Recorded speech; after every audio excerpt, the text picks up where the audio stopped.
Our GMA cover story, deep division in Israel after the passage this week of a law that would limit the power of courts to overrule government actions. It's a law championed by the Prime Minister of Israel, Benjamin Netanyahu. He joins us now. Mr. Prime Minister, thank you for joining us. Good to be here with you, George. I know you presided over this vote just hours after emergency surgery to implant a pacemaker in your heart. How are you feeling this morning? I feel terrific. Man of steel. Well, that is good to hear, but as you know, there is a lot of controversy. Or plastic. I think that's what they put in there. Lots of controversy over this bill you have passed. Deep divisions, as I said, mass protests in Israel, national strikes. Thousands of reservists have said they don't want to serve now. Dozens of top national security officials say this has harmed Israel's national security. Back in March, you put this on hold because you said you wanted to prevent a rift in the country and avoid a civil war. So why go forward now? Well, because I think we have to bring back Israeli democracy in line with what is common to all democracies. The essence of democracy is the balance between the will of the majority and the rights of the minority. And that's achieved by the balance between the three branches of government. That's been taken off the rails in Israel in the last 20 years because we have the most activist judicial court on the planet. And it's arrogated for itself powers from the government, from the executive, and the legislative branches. So we're trying to correct it, but I want to bring the pendulum to the middle. I don't want to bring the pendulum to the other side. There's a middle ground there, and I hope we can achieve it. But that's why we're doing it. Imagine that in the United States, the Supreme Court could tell the executive, the president, okay, they could say, we are nullifying any one of your decisions just based on something that we think is unreasonable. You would not accept it. We don't accept it. But we have to correct it, and that's what we just did. It's a minor correction. It's described as the end of Israeli democracy. I think that's silly, and when the dust settles, everybody will see it. You may think it's silly. You may say it's a minor correction, but we've all seen what's been happening in Israel over the past several months. We've seen the protests. We've seen the strikes. We've seen the outcry from other officials. We've heard President Biden say it doesn't make sense to pursue this right now. Israel should go slow. Why not take that advice? Well, I did. I mean, this has been as slow as you can go. I've been here for in this government for 7 months, and I didn't proceed with anything until this, as I said, this minor correction, which, by the way, many of the opposition leaders supported just before the elections. They've changed their views now for political reasons. But I held back. I actually pressed the pause button for 3 months because I did take seriously the concerns. I don't think the arguments are real, but I think the concern is real because people are afraid. I understand that.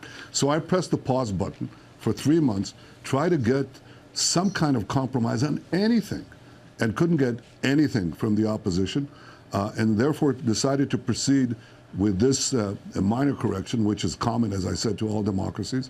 And I'm still trying, as I said to President Biden, I'll try to proceed, if not with a consensus with the opposition, the other side of the political aisle in our parliament, then at least on something that has broad acceptance in the public. And I think it's possible. I'm actually more optimistic now than I was before, because up to now, you know, now that they can see that we're prepared to move without them. We have the majority. Maybe we'll be able to move with them. And I hope the opposition leaders show responsibility and come to the middle. There is a middle out there. And what do you say to your critics who say that this reform was designed in part for you to protect yourself against these corruption charges you've been facing? I think it's ridiculous. It has nothing to do with my trial because it's been proceeding for 3 years. It's actually unraveling. I don't know if you know that a few weeks ago, the 3 judges called in the prosecution and said, listen, we haven't heard yet of any of the defense witnesses, but we're telling you, drop the bribery charge. That's the main charge. You should drop it right now. So, look, I have only one request for my trial that hasn't been met so far, that we have live television coverage of the trial. It's the best show in town. This has nothing to do with my trial. It's a bogus charge. This is something that concerns millions of Israelis who for the last 20 years feel that they're going to the polls, they're voting in a government, they're voting in for policies that are then nullified by a judiciary that basically arrogated itself the powers of the majority. And that I don't think is right for a democracy. That's what's driving this reform, not my individual case, which is proceeding fine. The president of Israel was in Washington last week, met with President Biden. You have not been invited to the White House. Is that a snub? I think President Biden I know that President Biden in the last conversation we had invited me to the White House in the fall. I think it's in September, but we'll finalize a date. Look, I think our relations are very strong. I'm not just saying that. I think the cooperation on intelligence, on security, on strategic matters is as strong as it's ever been. I can tell you that we're working on things that I think will change history. Specifically, we're trying to block Iran's aggression, but also advance peace with Saudi Arabia, which in addition to the historic Abraham Accords with 4 Arab countries is changing the Middle East. And I think this will change the world. I think this will be a pivot of history. We're working on it. So I think the relations with the U.S. are as strong as ever. And believe me, the U.S. is our irreplaceable and indispensable ally. We have no better friend. And I can tell you that the United States has no better friend than Israel, not only in the Middle East, but in the world. As we move into a highly technological world, Israel's technological prowess serves the interests of both our countries and has saved many, many American lives. Finally, what can you do to heal the divisions in Israel? Talk, reach out to the other side, and get to something that is realistic. I think Israel is a democracy, will remain a democracy. I think it'll be a stronger democracy after some of these reforms are met, because the majority of the people realize that we have to correct some of these imbalances.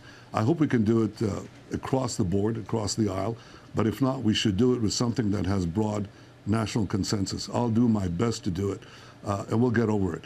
People don't understand democracies. You know, they don't understand that France can have these divisions, that the U.S. can have these divisions, that Israel has these divisions. But the strength of democracy is that we voice these divisions, we protest, but ultimately we make important democratic decisions, and that'll be the case in Israel as well. Mr. Prime Minister, thank you for your time this morning.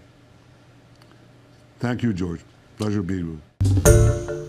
Hi, everyone. George Stephanopoulos here. Thanks for checking out the ABC News YouTube channel. If you'd like to get more videos, show highlights, and watch live event coverage, click on the right over here to subscribe to our channel. And don't forget to download the ABC News app for breaking news alerts. Thanks for watching.